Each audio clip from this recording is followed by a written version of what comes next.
India गठबंधन की नेताओं की बैठक होने वाली है, वो तय करेंगे।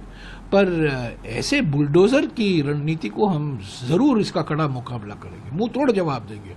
ऐसा नहीं चलाना चाहिए जैसा इन्होंने चलाया है पिछले 10 साल से। संसद का अपमान किया है, संसद का नजरअंदाज किया है, संसदीय परंपराओं का नजरअंदाज किया है, संसदीय परंपराओं का नजरअंदाज किया है, उल्लंघन किया है, सब इन्होंने उखाड़ कर फेंक दिया है बाहर। इसका हम कड़ा मुकाबला करेंगे, इसका विरोध करेंगे और हमारी आवाज बुलंद है।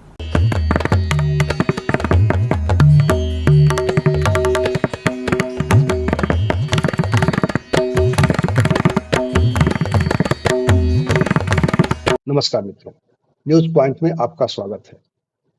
सोमवार से संसद का सत्र शुरू होने जा रहा है और नए सत्र में सभी सदस्य जो जीत कर आए हैं वो शपथ लेंगे।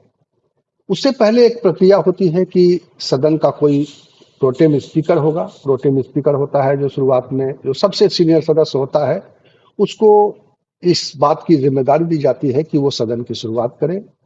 उसके संरक्षण में ही स्पीकर चुने जाते हैं, डिप्टी स्पीकर चुने जाते हैं और वो आगे फिर काम होता है।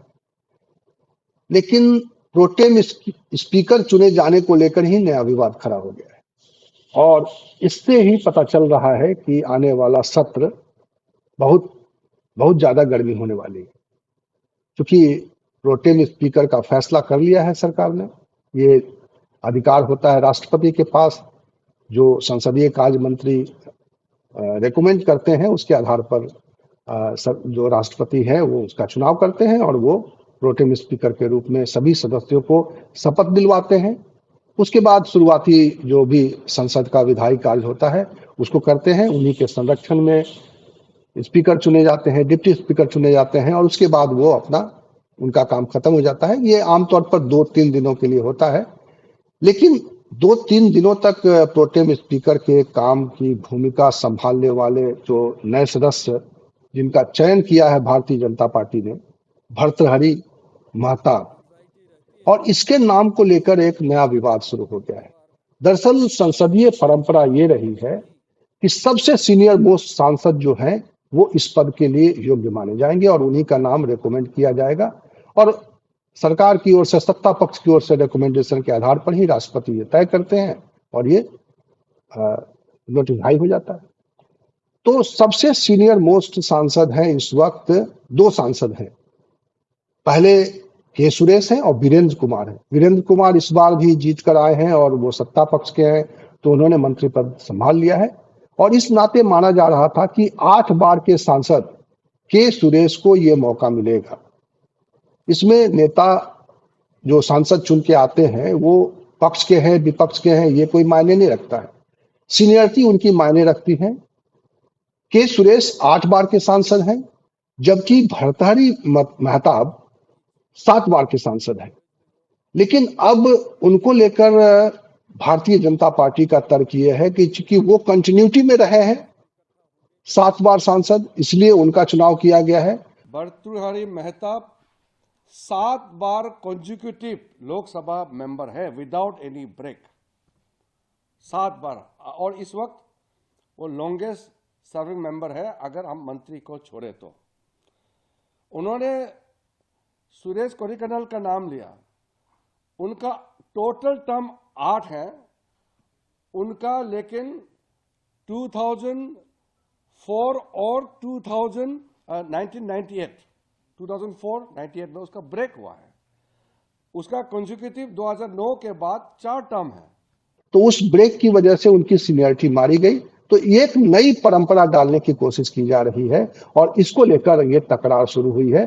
लेकिन तकरार जब शुरू हुई है तो ये बात कहां तक पहुंची है वो मैं आपको बताना चाहता हूं। नहीं, ये बिल्कुल संसदीय परंपरा के खिलाफ है। देखिए, परंपरा क्या है, ट्रेडिशन, कन्वेंशन क्या कहता है कि सबसे वरिष्ठ सांसद को स्पीकर प्रोटेम नियुक्त किया जाता है। और ये स्पीकर प्रोटेम है क्या, 2 दिन के लिए है, शपथ ग्रहण समारोह के लिए है। 26 तारीख को तो नया स्पीकर का चुनाव होने वाला है, 24 और 25 को सारे सांसद शपथ लेंगे और उसकी अध्यक्षता स्पीकर प्रोटेम करेंगे। मुझे समझ में नहीं आता है, पर मेरे मन में 2 विचार हैं। एक तो यह है कि ये टकराव की राजनीति है ये बुलडोजर की राजनीति की मानसिकता से ये हटे नहीं हैं। पहले दिन से ही टक्कर लेना चाहते हैं, दिखाना चाहते हैं कि हम हुकूमत में हैं, हम चलाएंगे। हालांकि जनादेश प्रधानमंत्री के खिलाफ है, व्यक्तिगत उनकी हार हुई है, नैतिक हार हुई है, राजनीतिक हार हुई है। अभी वो श्री 400 नहीं है, वो श्री 240 है, 1/3 प्रधानमंत्री हैं। पर बुलडोजर की राजनीति है, बुलडोजर की मानसिकता है। तो जो मैं कहूंगा वही सही। तो 7वें टर्म के सांसद को स्पीकर प्रोटेम बना दिया है, और जो 8वां टर्म है कोड़ीकन्नल सुरेश जी की, उनको नजरअंदाज किया गया। एक और मुझे कारण मेरे मन में आता है, ये दलित विरोधी नरेंद्र मोदी हैं। कोड़ीकन्नल सुरेश दलित हैं, उनको नहीं बनाया गया है। मेहताब आपके सांसद को आपने बना दिया है, जो हालांकि अभी अभी आपके पार्टी में आए हैं। तो रीति रिवाज, कन्वेंशंस, परंपरा के अनुसार जो सबसे वरिष्ठ सांसद हैं उनको स्पीकर प्रोटेम बनाया जाता है। दरअसल इस सवाल को लेकर कांग्रेस ने प्रतिष्ठा का सवाल बना लिया है, और संसदीय परंपराओं के हिसाब से भी ये एक बड़ा सवाल बन गया है। कांग्रेस ने सत्ता पक्ष पर ये एक गंभीर आरोप लगाया है कि चूंकि के सुरेश दलित हैं और इसीलिए दलित विरोधी मानसिकता के तहत सरकार ने उनका नाम चयन नहीं किया है, उनको नहीं रखा है। जबकि पूर्व में ऐसा होता रहा है कि सीनियर मोस्ट जो भी सांसद होता है वो इस जिम्मेदारी को संभालता है और उसके नेतृत्व में आगे स्पीकर का चुनाव होता है। पहले भी 2014 में जब पहली बार प्रधानमंत्री नरेंद्र मोदी प्रधानमंत्री बने थे, तो उस साल सबसे सीनियर मोस्ट सांसद थे कमलनाथ, और उन्होंने वो भूमिका निभाई थी। उसके बाद वीरेंद्र, जो इस वक्त भी सीनियर हैं, और वो भी इसके लिए एलिजिबल थे, लेकिन जैसा मैंने आपको बताया कि वो चूंकि मंत्री बन गए हैं, इसलिए वो दोबारा इस जिम्मेदारी को स्वीकार करने के वो इसलिए भारत नहीं जाते हैं। तो अब जो के सुरेश का नाम आ रहा है, उसको इसलिए नहीं बनाया जा रहा है क्योंकि वो दलित समुदाय से आते हैं, और इसलिए ये आधार बनाकर कांग्रेस ने अब इसको मुद्दा बना दिया है। और ये भी कह दिया है, साथ साथ ये भी कह दिया है कि वो इस तरह की मनमानी को अब स्वीकार नहीं करेंगे, क्योंकि अब हमारी ताकत बढ़ी हुई है। जयराम रमेश के कुछ और बयान को मैं आपको सुनवाऊंगा। उन्होंने बहुत लंबी चौड़ी बात की है। उन्होंने बताया है कि किस तरह की परंपराएं रही हैं, किस तरह से पहले होता रहा है, और उन परंपराओं का पालन करने के लिए हम दबाव बनाएंगे। चूंकि हम संसदीय परंपराओं में विश्वास रखते हैं, हम संविधान में विश्वास रखते हैं। उन्होंने संविधान की बात भी की है, लेकिन जो तर्क दे रहे हैं वो तर्क किरण रिजिजू संसदीय कार्य मंत्री हैं, वो क्या तर्क दे रहे हैं, ये देख करके सुन करके बिल्कुल अच्छा नहीं लगा। और वो भी जिस तरीके से झूठ बोल करके, गुमराह करके बात को रखा, खास करके कांग्रेस पार्टी ने, मैं बहुत ही उसको एक अफसोस के साथ मैं कहना पा रहा हूं, मुझे शर्म आता है कि कांग्रेस पार्टी इस तरह का बातें करते हैं। सबसे पहले तो प्रोटेम स्पीकर को लेकर के उन्होंने मुद्दा बनाया। पहले तो एक पोस्ट किया, ट्वीट किया, बाद में इसको पूरा देश भर में इन्होंने एक मुहिम बना दिया इसको। ये जो प्रोटेम स्पीकर का पद है, ये बहुत टेम्पररी 2 दिन का नए मेंबर को ओथ देने का एक सुविधा के लिए प्रोटेम स्पीकर का पद जो है इसको ऑक्युपाई किया जाता है। फिर तीसरे दिन नए स्पीकर का चुनाव तक अपना भूमिका निभाते हैं। कोई बिजनेस ट्रांजैक्शन कुछ करना नहीं है, और प्रोटेम स्पीकर का एक लिमिटेड रोल है। तो अब ये सवाल हो गया है तीखा, और ये सवाल तीखा हो गया है सत्ता पक्ष और विपक्ष के बीच में। प्रोटेम स्पीकर को लेकर ही एक नया बखेड़ा शुरू हो गया है। कहा तो तय था कि स्पीकर और डिप्टी स्पीकर का चुनाव होना है। स्पीकर सत्ता पक्ष का जरूर होगा, और सत्ता पक्ष की ओर से वो भारतीय जनता पार्टी का होगा कि जो भारतीय जनता पार्टी के साथ एनडीए में शामिल दल है उनका होगा। ये उनका सवाल है।